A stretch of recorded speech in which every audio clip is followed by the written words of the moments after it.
cette vidéo. Ici votre bien-aimé, pasteur Célestin Zouga de l'église protestante évangélique Philadelphie. Je suis toujours dans la joie de partager la parole de Dieu avec vous, mes chers amis internautes. Nous sommes toujours dans notre série de messages que j'ai intitulé Proclamons la surabondance de la grâce de Dieu autour de nous. Et le titre de notre exhortation de ce matin est Réveille-toi, toi qui dors, parce que Jésus veut te faire grâce aujourd'hui, mon frère, ma soeur. Notre récit de base est dans Actes chapitre 20, versets 7 à 12, qui parle d'un jeune homme qui dormait pendant la prédication de l'apôtre Paul dans une église maison à Troas, et ce jeune homme était tombé mort en plein culte du dimanche, mes chers amis internautes.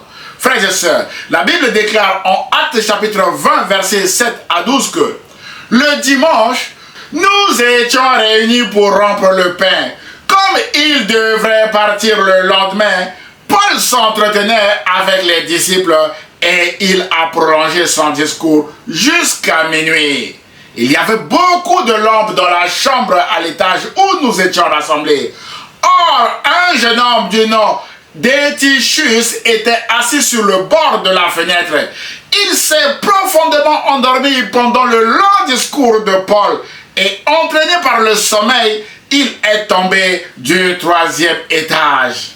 Quand on a cherché à le relever, il était mort. Waouh! Frères et sœurs, mes chers amis internautes, ce texte nous interpelle sur notre attitude à l'église. Ce jeune homme était tombé mort parce qu'il était profondément endormi pendant la prédication de l'apôtre Paul, mes chers amis internautes. Autrement dit, ce jeune homme ne suivait pas le message de l'évangile qui est un message de vie proclamé par l'apôtre Paul parce qu'il dormait, mes bien-aimés. En conséquence, il était tombé mort. Frères et sœurs, aujourd'hui encore, beaucoup de chrétiens ou beaucoup de chrétiennes sont comme ce jeune homme. Ils viennent à l'église non pas pour participer et suivre ce qui se dit ou ce qui se fait à l'église, mais ils viennent pour plusieurs raisons différentes que nous ne pouvons pas évoquer toutes dans ce message, mes chers amis internautes. Certaines personnes viennent à l'église pour prier et d'autres viennent pour chercher leur futur partenaire, leur futur mari ou leur future épouse, mes bien-aimés. Certaines personnes viennent à l'église pour louer Dieu, d'autres viennent pour nouer ou tisser des relations, mes bien-aimés de le Seigneur, entre elles, mes chers amis internautes. Certaines personnes viennent à l'église pour servir le Seigneur de tout leur cœur, et d'autres viennent à l'église parce qu'ils sont mandatés par Satan pour venir détruire l'œuvre de Dieu et détruire les autres parce que l'œuvre de Dieu attire toujours l'ennemi, mes chers amis internautes. Le jour, ils mangent à la table du Seigneur avec l'église et la nuit, ils mangent à la table de Satan, mes chers amis internautes. Ils servent sur les deux tables à la fois. Ils servent les deux maîtres. Alors que Jésus a dit en Matthieu chapitre 6 verset 24 que nul ne peut servir deux maîtres, car ou il haïra l'un et aimera l'autre, ou il s'attachera à l'un et méprisera l'autre. Vous ne pouvez servir Dieu et maman, ou Dieu et argent, ou alors Dieu et Satan, mes chers amis internautes. Mais ces personnes-là arrivent à servir en même temps Jésus et en même temps Satan la nuit, mes chers amis internautes. J'ouvre une parenthèse ici pour dire que ce message est un avertissement, car un jour le Seigneur peut vous frapper de mort en plein culte, mon frère, ma soeur, qui se livre à ce genre d'exercice dans l'église du Seigneur. Frères et sœurs, mes chers amis internautes, certaines personnes viennent à l'église pour faire plaisir à leur époux ou leurs épouses, ou encore à la personne qui les a invités. D'autres viennent à l'église parce que l'église leur permet de se réaliser. Ce qu'ils n'ont pas réussi à faire dans le monde, ils veulent le faire dans l'église du Seigneur.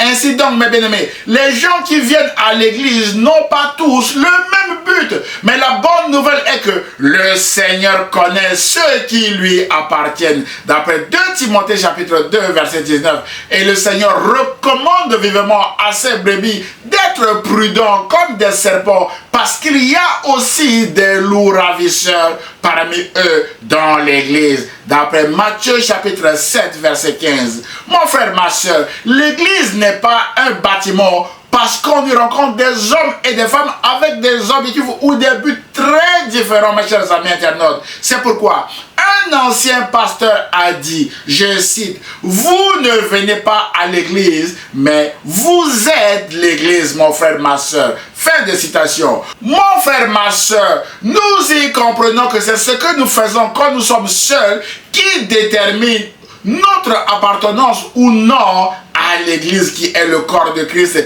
Et c'est ce que nous faisons quand nous sommes seuls que nous essayons aussi d'importer dans l'église du Seigneur. Parfois, avec beaucoup de ruse, mes bien-aimés. Et chacun d'entre nous, en fonction de notre activité, connaît sa destination finale. Il n'y aura pas de surprise, mes chers amis internautes. Frères et sœurs, nos activités actuelles nous conduiront soit vers la vie éternelle, soit vers la mort éternelle. Rappelons-nous que le jeune homme qui était tombé mort a choisi comme activité de dormir dans l'église pendant que l'apôtre Paul prêchait, mes chers amis internautes. Son activité de dormir dans l'église l'a conduit à la mort, mes chers amis internautes. Mon frère, ma soeur, vous êtes l'église du Seigneur. Quelle est votre activité en tant qu'église dans l'église du Seigneur, mes bien-aimés de le Seigneur? Le Seigneur connaît votre activité dans l'église comme il connaissait l'activité de ce jeune homme appelé Eutychus qui dormait dans cette église maison au point, mes bien-aimés, de tomber et de mourir, mes chers amis internautes. Peut-être que eu égard à votre activité actuelle dans l'église, vous êtes en train de marcher sur les pas de ce jeune homme.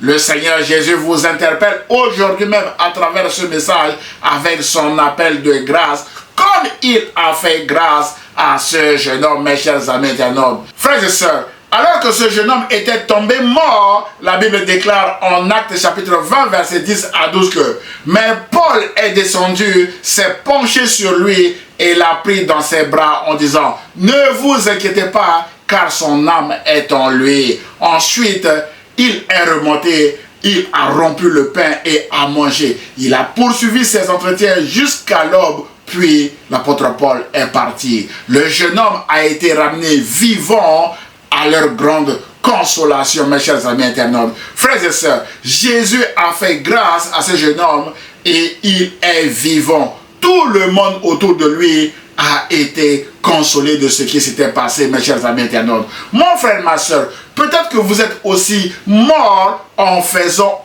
autre chose dans l'église du Seigneur en ce moment. Comme ce jeune homme, Dieu veut aussi vous faire grâce aujourd'hui en vous disant « Réveille-toi, toi qui dors, relève-toi d'entre les morts et Christ t'éclairera. » D'après Éphésiens chapitre 5, verset 14, d'où est tiré le titre de notre exhortation d'aujourd'hui, mes chers amis internautes. Mon frère, ma soeur, peut-être que vous êtes en ce moment endormi dans l'église de par votre activité. Comme ce jeune homme, réveillez-vous et relevez-vous d'entre les morts en acceptant Jésus-Christ comme votre Seigneur et Sauveur et en décidant, mes bien-aimés du Seigneur, de changer de direction dès aujourd'hui même. Ensuite, laissez Jésus-Christ vous conduire dans la lumière parce qu'il est la lumière du monde, mes chers amis internautes. En conclusion de notre message d'aujourd'hui, mon frère, ma soeur, Jésus est le chemin, la vérité et la vie. Et nul ne peut aller au Père que par lui, mes bien-aimés de le Seigneur. Et Jésus a dit, je suis la lumière du monde. Celui qui me suit ne marchera pas dans les ténèbres, mais il aura au contraire la lumière de la vie. Marchez donc avec Jésus et vous aurez désormais la lumière de la vie, car c'est Jésus-Christ qui vous éclairera partout où vous irez, mes chers amis internautes, en tant qu'Église, parce que vous êtes son Église, mon frère, ma soeur. C'est pourquoi, réveille-toi, toi qui dors, réveille-toi d'entre les morts, et Christ t'éclairera, mon frère, ma soeur. J'ose espérer que ce message vous a fait du bien, alors aimez-le, commentez-le et partagez-le à vos proches, mes chers amis internautes. Que Dieu vous bénisse. À très bientôt, mes chers amis internautes, et bonne journée sous la grâce de Dieu. Au revoir.